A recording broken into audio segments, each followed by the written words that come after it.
prvi put vidiš ovaj dvorac, izgleda kao da je ispao iz bajke, ali njegova prava povijest puno je dramatičnija. Puno ratova, ruševina i velikih snova. Prvi dvorac bio je kruna svih dvoraca. Još u 11. stoljeću ovdje je stajao prvi dvorac. Bio je toliko moćan da su ga zvali kruna svih dvoraca u Švapskoj. Planina je tada bila gola, bez šume. Sve se vidjelo na kilometre. Idealna tvrđava, ali 1423. godine dolazi kraj. Burggraf Friedrich XII, zvan Oettinger, zamjeri se Wittenbergu i švapskim gradovima. Slijedi opsada. Dvorac biva opkoljen, a stanovnici dvorca zajedno sa Oettingerom ostaju bez hrane mjesecima. Točnije, nakon 10 mjeseci izgladnjivanja, Oettinger je prisiljen na predaju. Dvorac nestaje, a o Oettingeru ostaju samo legende. Drugi dvorac veličanstven, ali bez budućnosti. Godine 1454. godine njegov nećak Jost Niklas podiže drugi dvorac. Bio je još veći i jači, utvrđen bastionima. Prava srednjovjekovna tvrđava, ali kako se obitelj selila u dolinu, održavanje je padalo u drugi plan. Kiša, vjetar i potresi učinili su svoje. Drugi dvorac je polako propadao. Treći dvorac je zapravo ostvarenje jednog sna. Priča dobiva potpuno drugi ton. Godine 1819. prijestolonasljednik Friedrich Wilhelm od Purske popeo se na ruševine. Pogled koji je vidio, sunce nad Švapskom, ostaci zidina, tišina. Toliko ga je dirnulo da mu je u glavi ostala samo jedna misao. Želim da Hohenzollern opet oživi. I 1850. počinje ostvarivati svoj dječački san. Temeljima starih dvoraca gradi se novo remek-djelo u neogoističkom stilu. Dvorac u obliku potkove s bastionima, spiralnim rampama i kapelama. Arhitekt Friedrich August Stiller projektira glavne dvorane, a vojni arhitekt Moritz von Prittwitz stvara impresivnu spiralnu rampu. Pravo čudo vojne arhitekture. Iz starog kompleksa ostaje sačuvana samo kapela Svetog Mihovila iz 15. stoljeća. Sve ostalo je novo, monumentalno i zamišljeno da traje. Friedrich Wilhelm, nažalost, nikada nije vidio završetak.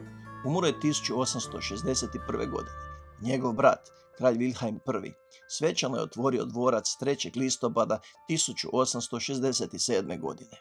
Dvorac je kasnije služio kao purska ispostava i manji garnizon, ali u ratovima 20. stoljeća nije bio ni napadan ni oštećen. 1952. princ Louis Ferdinand daje dvorcu novu ulogu. Pretvara ga u muzej s kraljevskim artefaktima, slikama i povijesnim predmetima iz purske prošlosti. Iste godine on i supruga Chiara osnivaju zakladu koja djeci i mladima iz raznih ustanova omogućuje besplatan odmor u dvorcu. Za njih su na 3. katu uređene jednostavne sobe u kojima je do danas boravilo više od 16.000 mladih. Kad danas šetaš ovim dvorcem, ne gledaš samo u zidove. Gledaš gotovo 1000 godina borbe, rušenja i ponovne izgradnje. I jedan veliki san koji je postao jedan od najljepših dvoraca u Europi.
Dojmovi.